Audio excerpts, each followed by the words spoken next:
Hi, I'm Bryce Crittenden. Hi, I'm Meg DeForest, and welcome back to EPL's Overdue Finds. Meg, how's it going today? That's pretty good. Good.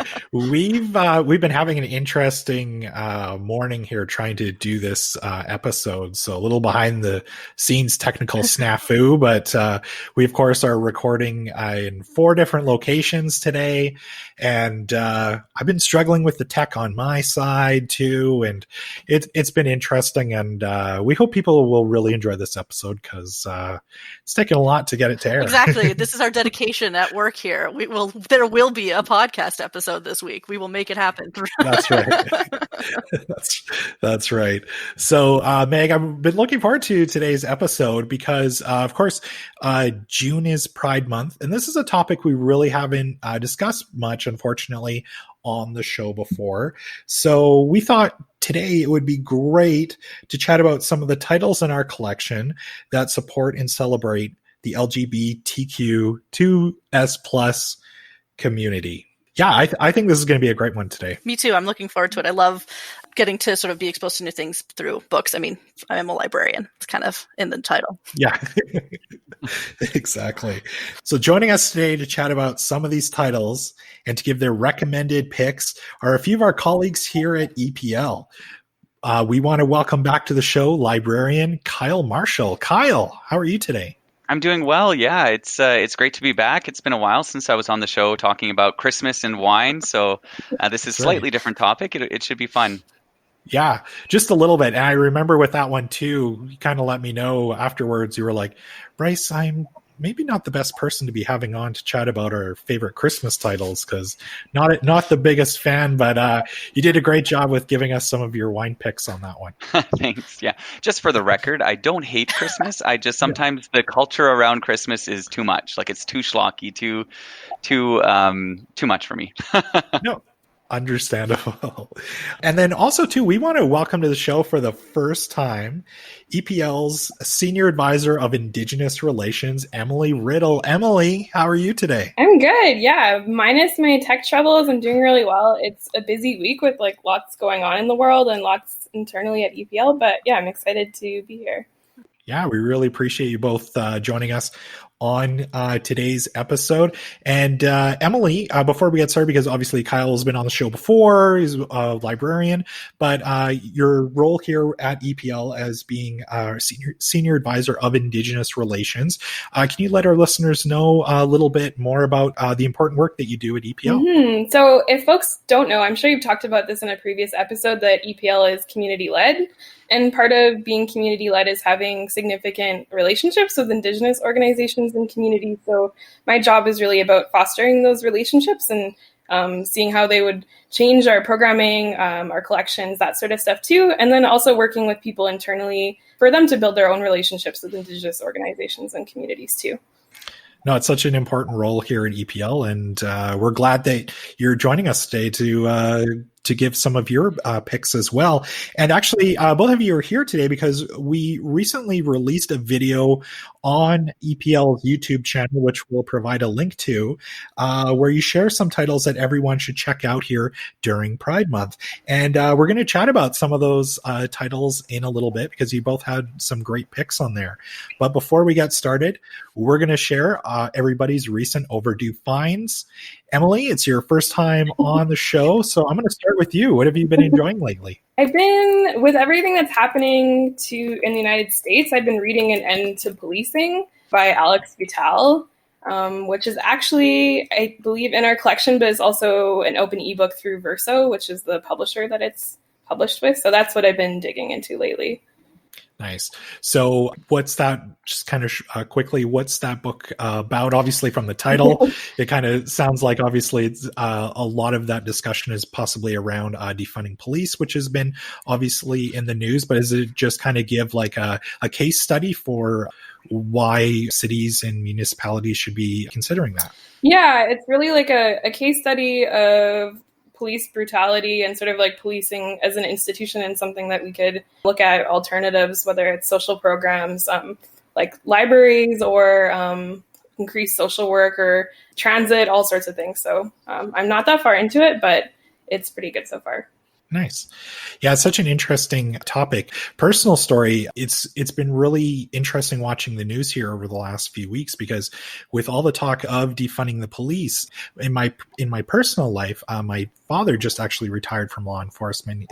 He worked in law enforcement for 40 years. So when I first heard the term like defund the police, I was just like, what? Like that doesn't make sense. Like why would we do that? But, you know, once you start reading into it a little bit more, and especially around stuff like funding more social workers and other community organizations to help different communities, it absolutely makes sense. So it's a great time for people to learn more really right now. Mm-hmm.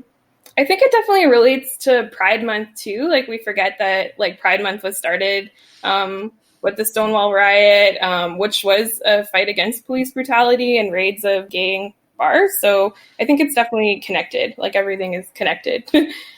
Yeah, definitely. Kyle, how about you? What have you been enjoying lately? So I hope you'll allow me two really brief ones. So the first is I'm actually reading. I'm reading The Water Dancer by Tana Coates. And so Coates is in a lot of circles being circulated on reading lists, especially for his famous work Between the World and Me. But actually what I want to recommend is another kind of a thought piece by Lauren Michelle Jackson. She wrote a really interesting article for Vulture, called What is an Anti-Racist Reading List For? And she was also interviewed on NPR's Pop Culture Happy Hour. So if you do listen to this podcast, that's actually a great podcast to get into. They get into a lot of pop culture recommendations. Basically, she does a really fascinating dive into how these lists can be limiting, particularly when they stray away from nonfiction and into a lot of different genres, because they can kind of reinforce that idea is that these books are written by or about minorities really for educational purposes, for about racism and homophobia and stuff like that, which segregates them from really the art in which the artist is creating, which is matters of form, grammar, lyric, and scene. So she's really coming at it from a lens of an English professor, which I think is quite fascinating, and the ways in which especially poetry, works of fiction, when they're included in lists like this, can really force a specific lens from the reader that really limits the way in which we can appreciate the work in and of itself, and the holistic work truly, rather than specifically as an educational book for, in these cases, predominantly white readers. Yeah, I think that's really interesting. It really divorces the whole person, right? Like you can't be an artist, you can't be explaining your family life or other parts of your life if you have to be a minority, or you have to be representing everyone who's gay, as opposed to just having your own specific experience. Mm-hmm. Totally. Yeah. And she actually talks in the interview a little bit about how a lot of people of color or gay or queer authors' first books have to be specifically about that experience. It can't be just a part of the book, and it must be kind of investigated fully because they're tokenized in the industry, in a sense that's what they have to be writing about and for, and because that's where the demand is. Mm-hmm. So, you know, we've been talking about this for years, and you just need more voices so that you can have many different people approaching these stories from their unique personal lens. Yeah, I listened to a TED Talk recently, The Danger of a Single Story, and she talked about that, where she's from Africa and she was told by, writing professors, this isn't an authentic African story because it wasn't talking about trauma and, starvation, and she had a very middle class upbringing, and so it wasn't accepted as that authentic experience. And she goes, but it was my experience, how can it not be authentic? Mm-hmm. That's a really good totally question. Yeah. Meg, how about you? What have you been enjoying lately? Well, people who've heard me on the podcast before will know I am a big science fiction fantasy reader. And so what I have been reading is Artificial Condition by Martha Wells, which is book 2 in the Murderbot Diaries. And, Ooh, I know, nice. right? Great title. And Murderbot is actually the name that this android that's called security unit by everyone else, but that's really how it identifies itself as Murderbot. And it's not that it really wants to murder people, but that it could murder people. And so it spends a lot of time trying to get out of the programming that sort of keeps it safe for people, but what it spends its time on is listening to soap operas, and then it gets really annoyed when it has to sort of pause its binge watching to go and save the sort of hapless archaeologists it's supposed to be protecting on this mission. And so it's just kind of an interesting take on an android. It's sort of not Data or Marvin or all of the other androids we see in pop culture where it wants to be human. It sort of has no interest in being human. It doesn't want to look human, doesn't want anything to do with that, and just wants to be left alone. So it's it's a you can't blame them really for that. some good binge time is what we're all looking for, really. So anyway, it's just a really great sort of action story, but also talks about this sort of the mystery of the past of this character and why does it call itself Murderbot and all of that. So it's really a great series of novellas. Yeah. Nice. Murderbot totally sounds like something off Futurama where maybe Bender or something like that takes on a new persona of Murderbot. Definitely. So are you reading that as an ebook right now, or is that an audiobook that you're enjoying? No, that one's an ebook, and it's a lot of fun. And novellas I love in summer. It's nice and short. Yeah, exactly. What about you, Bryce? What are you reading?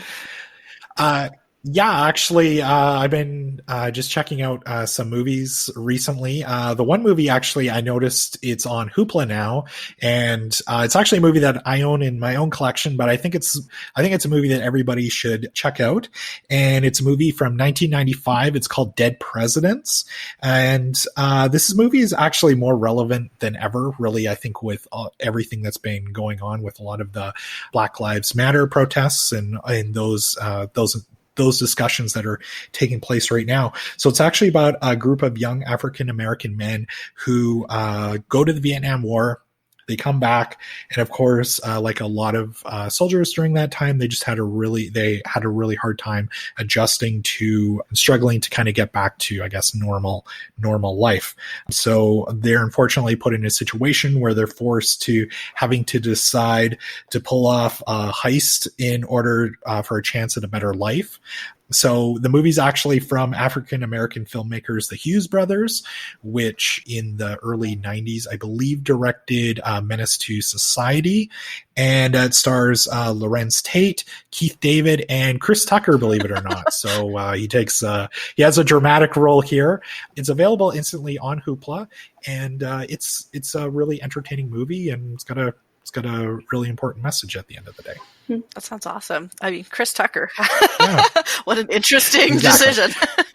Chris Tucker in a dramatic role. So hopefully I sold everybody just on that alone right there.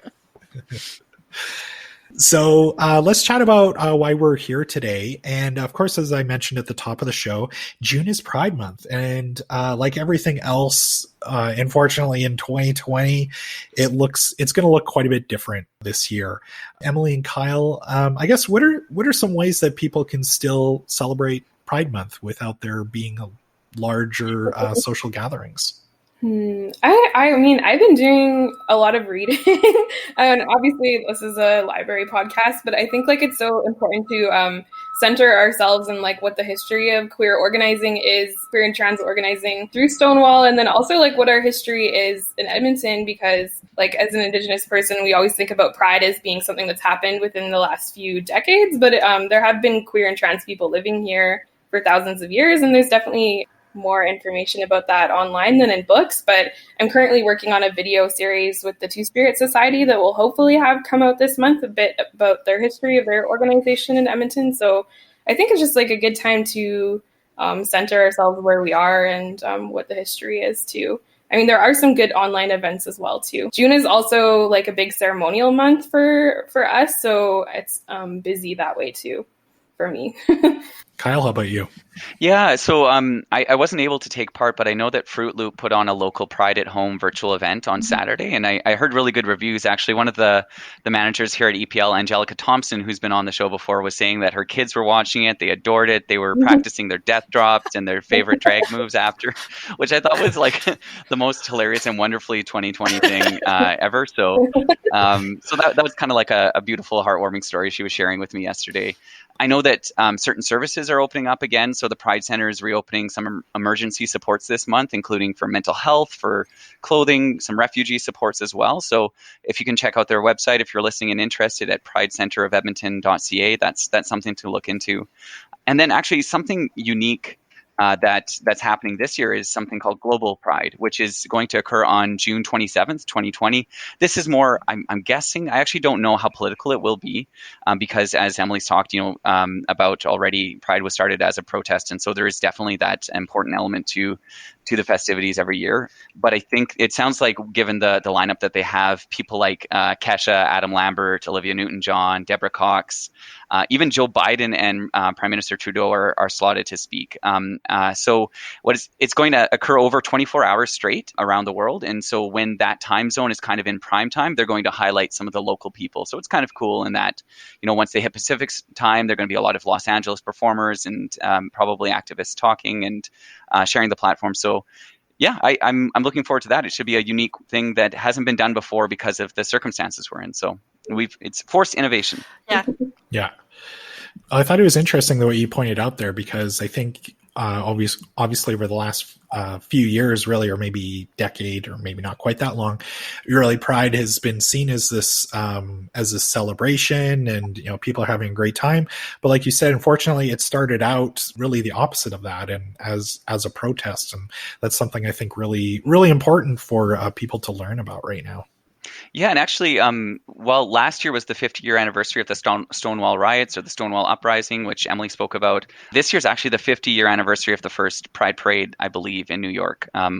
Maybe the fact checkers will get me wrong, but that's what I've been hearing lately. So it's an odd year to be celebrating that and kind of looking back at the progress that's been made and at the work that's yet to be done while we are in this quarantine situation. Yep. Definitely. At the beginning of the show, we mentioned that you guys have a video where you both recommend reads that people should check out. Can you share some of your personal favorite titles from that list with us? Oh, there's so many. I read it, and I think I put it on the staff blog too, because I love this book so much, and telling everyone to read it, In the Dream House by Carmen Maria Machado, which is like a very innovative and creative memoir that's about like queer women in relationships and emotional abuse, which is something that I don't think we have enough literature on or talk about, same-sex relationships and physical and emotional abuse. So that book is super beautiful. And that's probably my favorite book that I've read this year. The other one that's one of my favorites is There's a Cuthand, who is a Cree filmmaker who's based in Toronto, but from Treaty 6, has a video called Woman Dress. That's about this non-binary character in sort of like pre-contact prairies who travels and collects stories. And as they collect stories, she actually switches between he and she pronouns throughout the film because of this non-binary thing, which is what some old Cree speakers will do. We don't there's no pronouns in our language, so they just sort of switch he and she. And as they speak in English, as this person travels the plains, their dress gets bigger. And so it's sort of about the importance of like two-spirit people as storytellers within our culture, continuing to this day, which is something that Thurza does. So yeah, we have a lot of stuff on our video. I haven't looked to see if folks are really taking those things out, if there's long wait lists yet, but those are two things. That's awesome. What about you, Kyle? The first book that I think I'd recommend is Girl, Woman, Other by Bernardine Evaristo. And so it's funny because this book it won the Booker Prize. It actually shared the Booker Prize with The Testaments by Margaret Atwood. And I think at the time, a lot of Canadians probably focused more on, that famous Canadian author who won. But when all our libraries shut down, I took home a bunch of books, and I didn't really have high expectations because I hadn't planned these reads. They were just kind of random books that I saw that struck a little bit of interest. And I absolutely fell in love with this book. She's written it in 12 different chapters with a different protagonist for each. I think all of the characters, the lead characters or the protagonists for each chapter are women or non-binary. And it's kind of centered around an intersectional feminist look at an interconnected group of mostly Black British women. It's extremely poetic. They're fascinating stories. I just can't recommend it enough. Really beautifully written, really interesting stories, and a great book to kind of settle down with right now. There's a change in tone every chapter, so it never gets old. I didn't want it to end. That's awesome. Yeah, I watched that video, and I actually just finished The Fun House by Alison Bechdel. And again, it was sort of an interesting format with being a graphic novel about a funeral home and not something I probably would have picked up otherwise. But yeah, it's really great to expand that. Yeah. Nice. So was there any other titles on the list too that maybe you can't quite stop thinking about that really you think that maybe others should pick up? I think a slightly lighter read, or one for young listeners as well. One of the things that I do at EPL is I lead the Young Readers Choice Awards team. And so this year we had a really great nominee called The Pants Project by Kat Clark. It's a really loving portrayal of a trans boy who comes out partway through the school year and the book itself, and then kind of bristles against a very strict dress code policy that's really ultimately challenging for his gender expression. So the book just has tons of heart, great humor, a lot of love in it as well. So it's a really good book to introduce some middle grade readers, probably 9 to 12-year-olds, about trans or gender identity issues, characterizations. It's a really great book to check out. Thanks. One of the other ones for a different format. I generally read a lot of graphic novels, which the library is great for because they're like so quick and I don't necessarily want to buy them. But one of the ones that was on that list too is called Louisa Now and Then by Carol Morel, which is a graphic novel that came out by Arsenal, which does a lot of queer publishing. And it's about this 32-year-old woman who meets her 15-year-old self who has time traveled. And I love time travel narratives a lot. So, and then through that, they both learn how to be each other and accept each other through meeting their younger self. So I think that's a good one too to mention. Nice. Longtime listeners of Overdue Finds know we're on the show. We're huge fans of time travel tales. So that's a great recommendation. I'm definitely going to check that out. Now, it sounds really good. I love the idea of future self meeting past self. So no, that sounds really good. So kind of along those lines though, and Kyle, you touched on this, we recently actually posted a list on our website that has some LGBTQ2S plus books for readers really between the grades of 9 through 12 and possibly even younger than that. So books with these elements, they haven't always been around for young readers.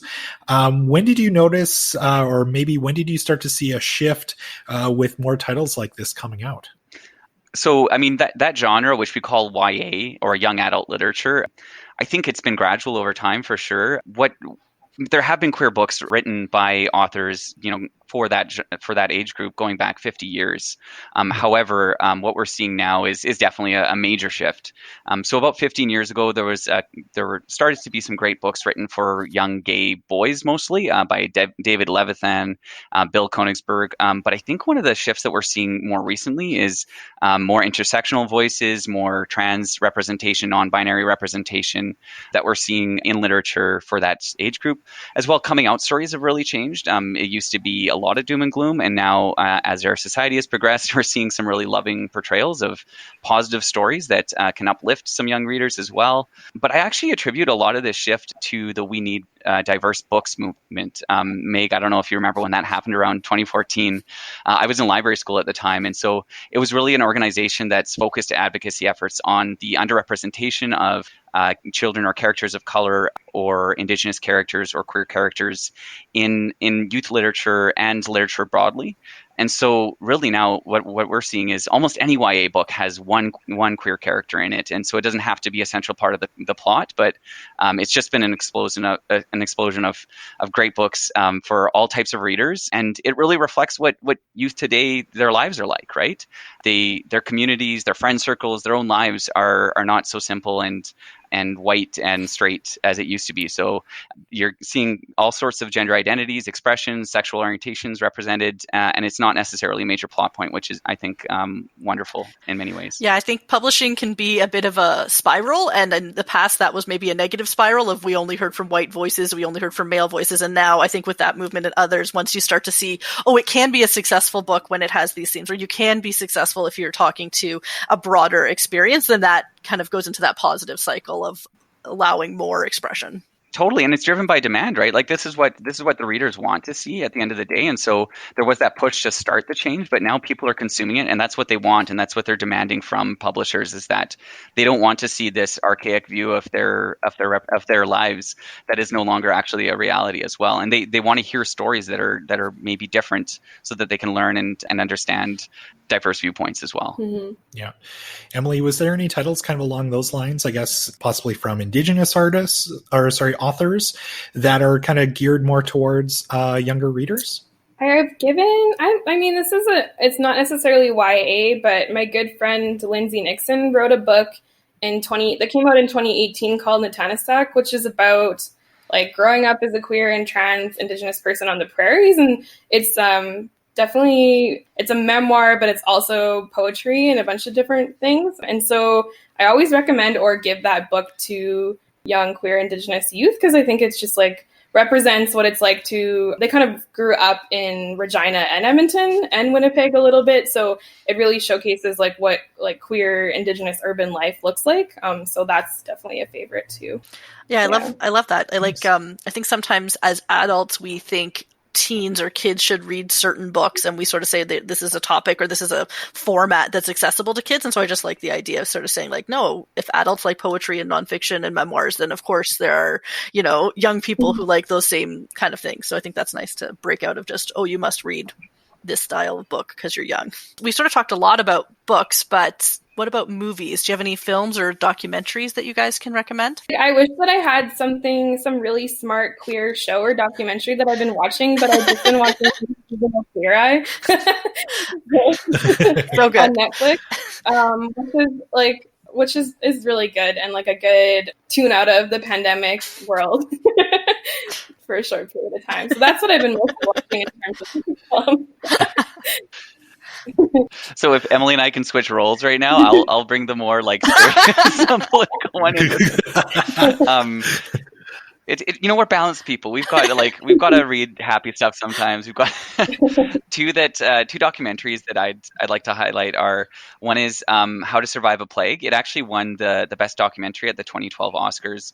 And what it does is it looks at the activist efforts from ACT UP and TAG, which turned HIV/AIDS really into what was a death sentence for so many, for everyone truly who was diagnosed, into what is now in many communities a more manageable condition. Mm-hmm. So I just found it incredibly powerful, some great archival footage that had never been seen before. It's really incredibly affecting for a documentary. It blends the past and present really beautifully, and you can find that on Hoopla through EPL as well. There's also another good documentary called For the Bible Tells Me So that I watched in the early aughts. That's what we're calling the 2000s, right? I think so. I think we've officially decided that. I don't know who decided it, but it's definitely been declared. It's part of the zeitgeist now, so we'll go with that. The aughts, yeah. Yeah, so For the Bible Tells Me So, as you can imagine, is about basically how the religious right has used its interpretation of the Bible to support its agenda of stigmatizing the queer community and eroding the separation between church and state in America. So it's not a local perspective from Canada. There are definitely some comparisons that you can see between our two countries, though. It may feel a little dated. I haven't seen it since I first watched it, but I think it's really interesting at bringing the personal connection to the systemic and mass political efforts that are oppressing those people, which is something that not all documentaries do. It's looking at these 5 specific families and looking at it from their relationships, but also the way in which Focus on the Family in particular pushed homophobic agendas throughout the states. Mm-hmm. It's something that's on my list that I haven't watched yet that I just noticed is actually directed by the same person as the film that Hal's talking about, is The Life and Death of Martha P. Johnson, which is on Netflix. And she was a Black trans woman and performer that is credited with throwing this first brick at Stonewall, though she has said, like, I don't really care who threw the first brick. It was just great that it happened, basically. She did not want that credit. But she was found dead in the Hudson River in 1992, and that has never been solved. It was deemed a suicide by the New York police. So this film that's on Netflix is about her life and her death, too. So I that is on the list to watch, though I haven't, so I can't vouch for if it's any good. But it's the same director, so maybe. I thought it was interesting. Obviously, some of those titles that you were talking about, very serious subject matters, but at the same time, kind of, Emily, like you said, just watching episodes of Queer Eye sometimes is you really need to balance that out with everything that's been going on. I think it's important too to kind of remind people that you do need to sometimes put a smile on your face if you can. And I think those uplifting stories is what we're seeing much more of now, because there was a lot of complaints of homophobia and transphobia in initial representations when you started to first see queer and trans characters in especially TV, but in books as well. They were villains, they were killed off, they were sad, they were self-loathing, there was no joy in their lives. And so while my 2 recommendations are a little bit darker, there's definitely a lot more out there now that represents the amazing joy that can be found in queer experiences. So yeah, that's... There's we're getting more balanced than there used to be. But that's why we need more voices and more representation for sure. So on your video, you mentioned some musicians as well, such as Rufus Wainwright, Tegan and Sarah, and Lizzo. And you kind of touched on some artists at the beginning of that video, some lesser known ones, kind of more around kind of the global music scene. What are some of those artists? I guess, who are some of those artists, and what kind of music do they represent? So one that I actually just got into is, her name is Rina Sawayama. It's Sawayama. She's a British-Japanese musician who just premiered her first studio album. It's making a lot of waves in critical circles right now. It's pretty easy listening. It's mainly pop, but she changes from genre to genre with each song. So it's truly a fun, awesome new album that I would really recommend. It ends with a song called Chosen Family. So if any of our queer listeners are probably really familiar with that term about, if you're not finding the love that you need with your biological family, there is a larger community that can provide you with that love. I imagine that's going to be streamed a ton during Pride this month. I'm going to predict it's going to go a little viral here. And you can stream that new album actually on Hoopla, which is great. If I'm allowed to stray a little bit from EPL resources, if people have other streaming options out there, Of course. If we're looking for more obscure artists, we can't always have those in our collection. So one person who I wouldn't say is obscure, her name is, or I guess their group's name is Christine and the Queens. She's really well known worldwide, but maybe not as well known in Canada. So she's a French pop artist. She's recorded quite a few of her hits, both in English and French. So early Celine Dion kind of vibes there. However, I think her music is way better. She has this really cool androgynous style. It's pretty reminiscent of 80s pop. She's had comparisons to Michael Jackson as well. She's collaborated with Charlie XCX as well in her track Gone from last year. So definitely check out that album. Awesome new queer pop album. In terms of Canadian artists, I'll just name a few without going into them too much. Owen Pallett has just released a new album. He's a gay Canadian artist who had a lot of waves in indie circles in the late aughts as well, when he was called Final Fantasy. I think there was some copyright infringement that went on there, and so now he goes by his first name. He's a really cool multi-instrumentalist who has been compared to Andrew Bird a lot. And then Curta Pirat, Ray Spoon, and Kate Tranada are three other great Canadian artists that I'd recommend for sure. Nice. Mm-hmm. Do you have any recommended picks, Emily? My only one to add, the Polaris Long List actually came out this week, which is exciting, which is a big Canadian music award. And the one, there's a few Edmonton bands on there, but the one I want to showcase is Wares, which is a kind of experimental pop band too. And that's really exciting. They do play a lot of shows in the city and will again when we're not in these pandemic times. But I would definitely check out Wares. I don't think that I think you're going to have to stray from your EPL resources to seek their music, but... Have you followed the Polaris list for quite a long time, Emily? I definitely look at I look at it when it comes out for sure. I have a few friends who are judges too, so I try and get the gossip, but it doesn't, I don't get it. That inside scoop. Yeah. That's awesome. It's a great place to find awesome new Canadian music, hey? Because I think it's modeled after a UK prize that I think the Mercury Prize maybe? I can't remember its name, but basically record sales are supposed to have zero impact on judging for it. So you get some artists who are given a great profile by producing really just stellar music that the judges deem to be really interesting for a lot of Canadians, judges that you're connected to, Emily. So maybe you have their ears as well. I can convince them with my bad road trip music.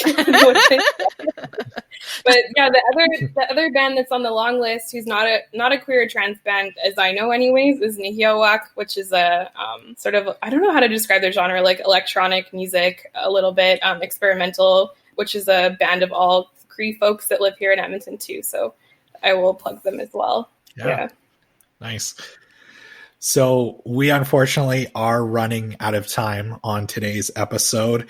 And this is where normally I would preview our next episode, but I'm actually going to let Emily do that, since on our next episode, we're going to be sharing an interview that you put together. Emily, can you let our listeners know who you'll be chatting with? Yeah, I will be chatting with, we have a guest episode and taking over with the Alberta Museum Association, and we intended to have an in-person event this spring, but life has changed. And so we have two panelists that we're talking to about Indigenous knowledge within libraries and museums and archives. And our two guests are Jessie Lawyer, who's an academic librarian at Mount Royal University. She's Cree Métis from the Michelle First Nation and a friend of mine. Her current research that she shared with me that we're going to talk about is about collections as our relatives. Which is related to kind of what we talked about for this episode. And the other guest we have is Floyd Fable, and he does a lot of things. He's a playwright and a professor, and also a curator at the Poundmaker Cree Nation Museum. And he worked on the exoneration of Chief Poundmaker in 2019, I want to say. Maybe it's 2019, which actually started with the repatriation of a musket and of a club from Chief Poundmaker from a museum in Europe. So that sort of segued into this larger conversation about exonerating Chief Poundmaker. So I'm excited to have that conversation with both of them, who have lots to say about how we work within libraries and museums with Indigenous knowledge and as good relatives. That's awesome. I'm looking forward to that episode. Yeah, me anyway. too. Meg? Yeah. I just think it's such an interesting topic that I know far too little about. So yeah, me as well, obviously. So we're really happy that Emily is able to have that chat with us on our next episode, and we're really excited to share it with everyone. So let's move on before we wrap up here to our roundtable questions. So in our last episode, we previewed our summer reading club. Which book, and I know everybody kind of mentioned some books earlier today, but maybe not the one you're currently reading, but which book are you maybe looking forward to reading next here during the summer? Emily, I'm going to start with you. Okay. This doesn't actually come out until, I believe it's August in Canada, and if I can nab an American copy, July. But Billy Ray Bellacourt's third book, A History of My Brief Body, comes out, and this is his memoir where he is straying away from poetry in his third book. So I'm really excited. I've read some components of the book, but to read it in its entirety. And I always love reading Billy's work. So that's what I'm excited about. Nice. I didn't know a new book was coming out. And is it a novel? I guess it's a memoir. So yeah, it's longer form. It's like mostly a collection of essays. So nice. That sounds really interesting. Kyle, how about you? What are you looking forward to reading here this summer? Well, I've been listening to Emily's recommendations too. So In the Dream House is definitely high on my list. I'm hearing about that everywhere right now. So This American Life profiled a really interesting component of the book. Yeah, so I'm looking forward to that, as well as The Night Watchman by Louise Erdrich. So in that book, she tells the story of her grandfather who fought against Indigenous land dispossession in the States.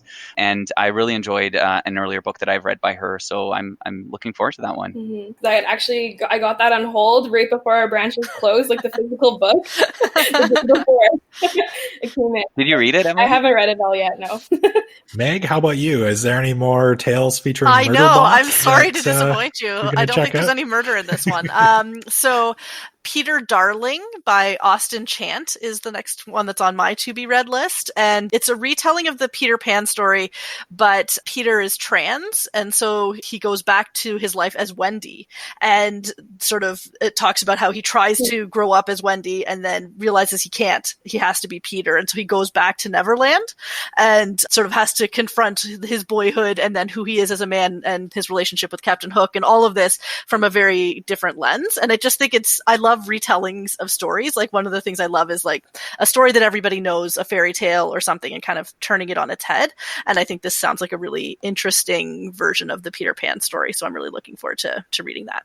Nice. That sounds really good, actually. You'll have to let me know how that is after you've read it, because the book I plan on reading this summer is absolutely huge, and it will probably take me, I'm guessing, until probably the end of the year with how slow I read. It's been sitting on my bookshelf forever, and on the podcast, I've talked about how big of a Stephen King fan I am, and one of his books, classic novels that I've never read, and I thought now would be the perfect time to do it, is The Stand.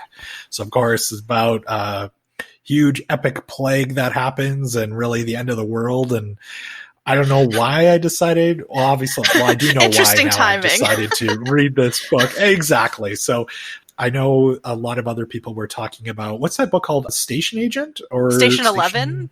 Sorry, yes, Station 11. Station Agents is a movie. But yeah, so a lot of people were talking about reading that again or checking it out for the first time. But I was like, you know what? I'm finally going to crack open my copy of The Stand, and let's see what the hoopla is all about here. So. What percentage of Stephen King's books do you think you've read, Bryce? Oh, a very, very small amount. Like I've probably read like 10 or 12 maybe, but yeah, The Stand is, I think it's one of those ones where I've always been meaning to read it, but just the sheer size of it alone is always like, that's going to take me all year. I'll read these like 2 or 3 other shorter books. It says something about how prolific an author is when they can write books faster than we can read them, hey? Yeah, absolutely. And especially at his age too, I think he like churns out probably a good 2 or 3 books a year. It's quite incredible. Maybe that's the side benefit of reading it as an ebook. You can't be intimidated by how big it is. That's true, actually. Never thought of it. I know sorry, just go off on a tangent here about the length of Stephen King's novels, but a couple of years ago, I was reading it, and I have like the actual like book itself, and so I would take that on the bus with me every day. Unfortunately, it was like carrying like seemed like a 10-pound brick in my backpack every day, and not the easiest thing to be reading on transit due to its size, but I eventually got through it. I remember running into you at the elevators in our old offices at MNP, Bryce, and just seeing your right arm looked a little weighed down by that massive tome. Yeah. I had a friend in my English degree who would chop those books in half, and it hurt my soul because they would only want to take half of it on the bus with them, and they didn't want to carry the giant books around for English classes. And I just sort of went, I can't stand it. Please don't do that to your books. I know you bought it, but don't do it.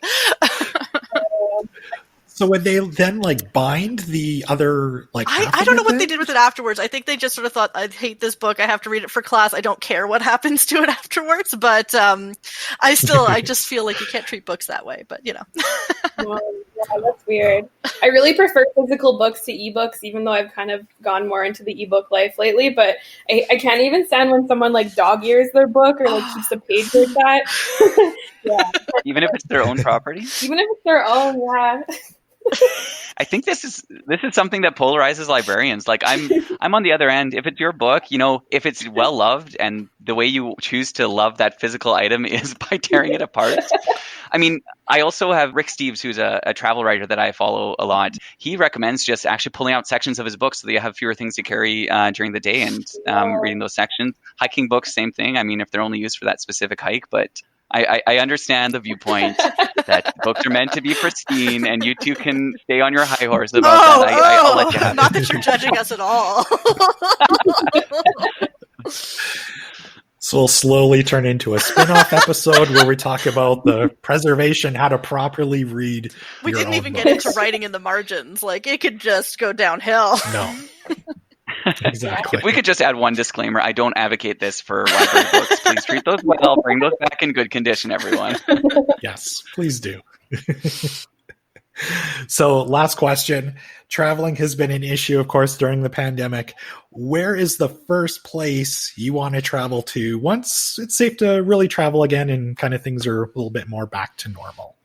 Emily, how about you? Well, I just moved back to Edmonton. I grew up here, but I was in Vancouver for 4 years. So I really want to just go to Vancouver to visit some friends, actually, more than international destinations at the moment. And there's a tattoo artist there that I would like to go visit. So I think that might be a boring answer, but yeah, the West Coast. That's awesome. Kyle, how about you? I know you're a big traveler. I am. And a big fan of Rick Steves. And I'm actually, you know what? I will admit, I don't think it's a guilty pleasure, but I really enjoy watching Rick Steves on PBS. I didn't think I'd be a huge fan, but Cheryl started watching them, and then I occasionally would be like, "Oh, where's Rick Steves today?" And he goes to the coolest places. Yeah, right. Thank you. You're in a safe space to talk about Rick. Yeah. And I think the funny thing about Rick is that, like, when you first see him, he is the nerdiest guy like possible. He seems so dorky. His voice is a little like it's odd to listen to. My husband actually can't listen to him at length because he just finds it just too much. But he's actually he's a major drug legalization advocate. Apparently, he owns like a pot journal where he only writes when he's high, and we'll hopefully we'll see that released in the future. culture. Anyways, he's a multifaceted man who has, I think, really unique take on travel that I totally am interested in. So yeah, thanks. In terms of my actual destination that I'm hoping to go to, unfortunately, I had a trip planned to Japan for this summer that was waylaid by our friend, the virus that hit the world. So I'm really looking forward to hopefully rebooking that at some point. It was basically completely planned. I knew exactly where I was going to go, but I hadn't booked anything yet. So, I was definitely lucky in that sense that I didn't have to chase down refunds or recoup anything. But Japan, such a really fascinating country. It seems to be a place where a lot of people are traveling these days. A lot of younger people are interested in visiting. So yeah, so many interesting facets to that culture that I'd love to go visit. And the cuisine, of course. Yeah. I was going to say, Rick Steves, by the way, you touched on it. Like, if somebody was like, think of like dorky dad, like a dorky dad, like Rick Steves is like the epitome of dorky dad, like rocks the fanny pack too. And yeah, I think we need to change this episode to a Rick Steves Stan account. Like, I'm here for that episode if you ever need someone. I think, Kyle, I think we've decided here today we clearly need to do a Rick Steves episode of Overdue Finds. And it's all available on PBS, right? So it's free viewing, which is and YouTube, which is great. Yeah. I've never heard of him. I'm going to have to go look this up. We'd love to hear your hot takes on the Rick Steves podcast. Yeah. Meg, how about you? Where would you love to travel to once everything is kind of back to normal? Sort of similar to Kyle, I had planned a 10th anniversary trip to San Diego with my husband that we had to cancel. And so I don't know that we'll rebook exactly that because I don't think we're going to the US anytime soon, even when things have opened up. So I think where we would probably go is, I've always wanted to go to Scotland. That's where my mom's family's from, and I've never been. And I know it's just sort of beautiful. And so I'd love to head there, I think. Nice. Yeah, for us anyway, we didn't have this planned at all. Cheryl's in school, so maybe once she's done, we'll finally book this trip. But she's always wanted to go to Fiji, so that would be one place I'd love to take her once everything is all good. No Zoom calls on beaches, I'm pretty sure. It's get a break from all of this screen time. Exactly, yeah. All right. Well, thank you so much for joining us today, Emily and Kyle. Where can everyone go to learn more about Pride Month and some of the titles that you talked about today? I think our video showcases most of the titles we talked about, which I don't know if will be linked in the show notes, probably. Yeah, so that would be probably the best place to go, I think. Totally. Yeah, absolutely. There have been some good lists written by other people at EPL. Sarah Bean, I know, wrote some of those lists for teens as well. So if you check out the lists section of our website, there are definitely some queer lists that are being profiled this month for Pride Month. Yeah. And Meg, I think you also kind of have a plug too you can do, because I believe, are you hosting the Bring Your Own Book club, and there's going to actually be a Pride edition of that. Is it next week? Isn't it on the 25th? Yeah, it's the 25th of June. We'll be doing the Pride version of the Bring Your Own Book club. So yeah, definitely come out for that. Yeah, I know. I think spots for that are booking up fast. So when you hear this on Friday, don't hesitate. Definitely sign up and participate. Mm-hmm. We actually have a couple more things to plug, Bryce, that I forgot about.